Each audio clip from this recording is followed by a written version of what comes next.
So a lot of us are probably fairly familiar with brown algae. If you spent any time on the coast, chances are, especially as a child, you might have came across this weird structure. And if you're anything like me, you picked it up, threw it at your siblings, or carved little faces into these big giant bladders. But what you're looking at is really a complex multicellular organism that has a lot of important things to tell us about the evolution of plants, although they're not plants themselves.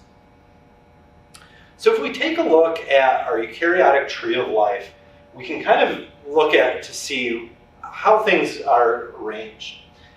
So far in this class, we've talked quite a bit about the fungi, which are over here in this large clade called the Pistoconta, where we're also at here down in the metazoa. But the brown algae are a very unique clade, and they're going to be way on the other side of the tree. In fact, we're going to skip over the true plants, which are in this big clade called the Archaeoplasa, and we're going to go into this clade called the SAR clade. And the SAR clade is a large group of organisms that are somewhat related to each other. And we're going to particularly look at this big group called the Stromanophiles, which includes things like diatoms, but also, really importantly to us, the brown algae. Brown algae come in a lot of different names. And a lot of this is reflected on kind of our poor understanding of their taxonomy, as well as our developing understanding of the evolution of this group. So sometimes you might hear the brown algae called the Stromanophiles, or even the heteroconts. These include not only just big, large kelps, but also things like water molds and diatoms occasionally. And really what all these groups are really defined by is that they all have a modal life stage, so a point in the life cycle where they're going to be able to move around.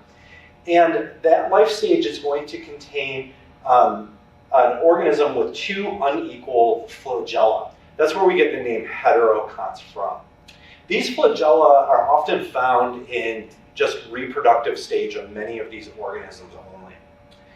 Also interestingly within this clade is a lot of them have plastids.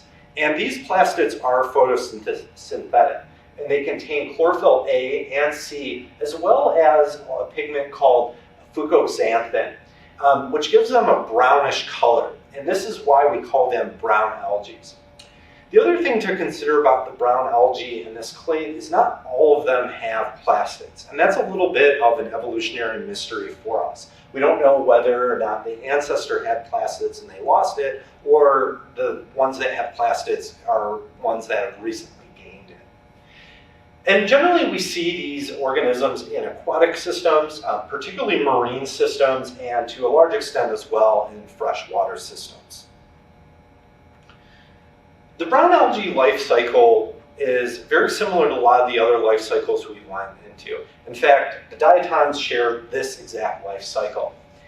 But what we see in this life cycle is a mix between these kind of in-modal stages and modal stages. First, we have our two-end individual, which reproduces by meiosis to make gametes, these one-end, what we call zoospores. And this is that modal phase that I was talking about that kind of defines this big clade. These zoospores are able to develop and grow, and they will themselves get eggs and sperm depending on what sex that they inherited through meiosis. After these two form, they can reform and create diploid individuals again, and these will repeat the life cycle throughout. One of the mysteries of this, as I was mentioning, was this mystery of plastids. Where did these chloroplasts come from in this clade? And there's a lot of different theories about it. But one of the interesting things about the brown algae is that their plastids don't have just a double membrane like we see in plants. They actually have 4 membranes in them. And so there's a lot of confusion about how exactly brown algae became brown algae. Likely what it was is after the primary endosymbiotic event that gave rise to things like green plants, there was another additional endosymbiotic event that happened that trapped possibly another plastid in. And this might be a clear explanation for that 4 membrane. But again, this is a very a strange topic that we're still trying to do a lot of work on to figure out where these organisms came from. Despite this kind of evolutionary mystery, it's really no mystery about the importance that brown algae play in our ecosystems. Many of these brown algae are simple single-celled organisms, but a lot of them have very complex multicellular lives. And within these kind of complex life cycles, some of them are really important species in the ecosystems they exist in. Particularly, the kelps tend to dominate cool marine ecosystems by building these extensive kelp forests that we think about so much, especially when we're thinking about things like the California coast. In these areas, because they're so expansive and dominant, we consider them foundation species, because really by their large sizes and large distribution, they're really able to set the tone of the ecosystem they're in. And in fact, when we think about things like sea otters, they're almost always linked to these giant kelp forests. These kelp forests, though, have traditionally been under severe ecological pressure, and a lot of modern conservation efforts have allowed them to rebound. And this can be traced to our love of fur in the turn of the century, particularly our love of getting fur from sea otters, where they're almost hunted to near extinction throughout most of their range. Sea otters, in contrast to the foundation species that kelps pose, sea otters are what we consider a keystone species, that despite their kind of little biomass comparatively to these massive kelp foundations, they're able to exert a very outside influence. And they do this through their trophic interactions with what they eat. In this case, sea otters are really voracious hunters of sea urchins, which in turn, these sea urchins are really spend a lot of time consuming young kelp.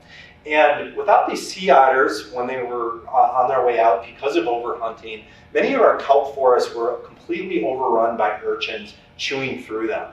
But with the conservation efforts and the expansion of sea otters throughout their range, a lot of these kelp forests have bounced back. And this has had a tremendous impact on fisheries and other organisms that need these ecosystems for survival.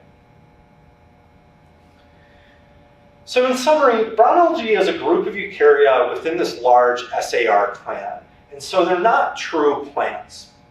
And we're going to define these by this kind of having them have a motile life stage with those two unequal flagella.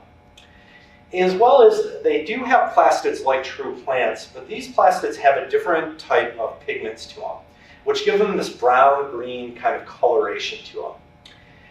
And it's thought that they evolved through an independent endosymbiosis event after green plants have developed. And despite their kind of uniqueness and are unable to really understand their evolutionary pathways, they're really important species throughout the world, and they can act as dominant species in many cool marine ecosystems. Okay.